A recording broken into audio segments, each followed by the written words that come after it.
This is another one that came from talking to the same friend of mine, and whenever I talk to her, actually, she always sparks off 100 ideas, so there may be a few videos, but anyway, this one came from talking to her as well. And it was about science and control. Now, this is a pervasive idea. This is an idea that we have in lots and lots of aspects, and the best way I can think of exemplifying it is to talk about pig farming in Britain.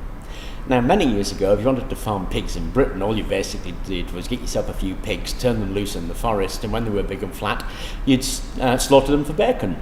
And then we had the war, and we're talking about the Second World War here, when a call went out from the government to the British farmers to produce as much food as they possibly could. So essentially, they rounded up all these pigs and put them in a big old shed, kept them in tiny little cages, fed them measured amounts of food, and when they reached a certain weight, they slaughtered them, turned them into bacon. Now, the advantage, in inverted commas, of a system like that is you can control it. You can feed the pigs a certain amount of food, and you can weigh and measure that food. You can weigh and measure the pigs for their weight increase, and then you can modify your behaviour, that is, give them more or less food, and you can calculate how much it costs, or how much growth time, how much you can get on return on the pig, and all that sort of stuff.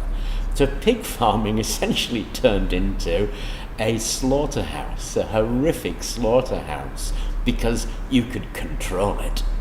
Now, of course, farmers realise that the quality of the meat and the quality of the pig's life is just miserable. So instead of keeping them in these sheds anymore, what they're doing is turning them out into the woods so they can snuffle around a bit. And we're getting this big movement away from the shed kind of pig farming, where it's all about control, to the free-range pig farming, when it's all about the quality of the pig's life and the quality of the meat produced thereafter.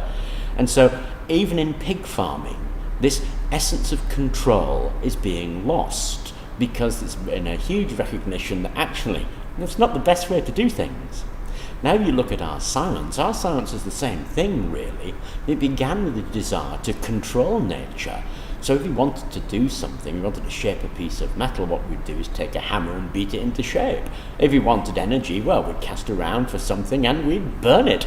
And it's all about controlling nature. And in order to control nature, we have to be, like pig farming, brutal about it. So science was brutal. And if you remember that quote from Jurassic Park, from Ian Malcolm, the mathematician, when he talks about science being an act of the rape of the natural world, then you can see that science has got itself a bad name, and science has got itself a bad name because it desires to control, and it desires to control in a brutal way. Now, that again is changing now, just like in pig farming. And there are a lot more people there who are, I think it's in Tesla's words, working with the wheelwork of nature. I think it might have been Tesla, it might be somebody else. But anyway, now we're looking at working with nature. So instead of working against nature to make her do something, we're looking at what she already actually does and attempting to work with it. The consequence of that, of course, is it takes far less energy. If you've watched those desalination videos that I've been doing, you'll notice that the whole point of those is using a natural phenomenon, a phenomenon that already exists. And so we can work with nature.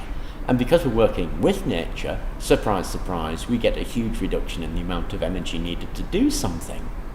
Now, my friend works with combined heat and power, and she's absolutely fascinated by the way that we can use low temperature differences to make things work. Previously, of course, we wanted an engine. We heated it as hot as we possibly could because we were forcing it to do something. Now, if we're looking at working with, then we're looking at using efficiently low temperature differences, and that's what she's really into, and boy, does she know her stuff. But it all comes back to this idea of control and giving up the idea of control and instead working with something. Now, I like to think that's what I'm trying to do. I'm not sure if I am or I'm not, but I certainly think I'm trying to. I also think it's the way that we all ought to be working and going towards. Anyway, I hope it was of interest to you, and thank you very much for watching.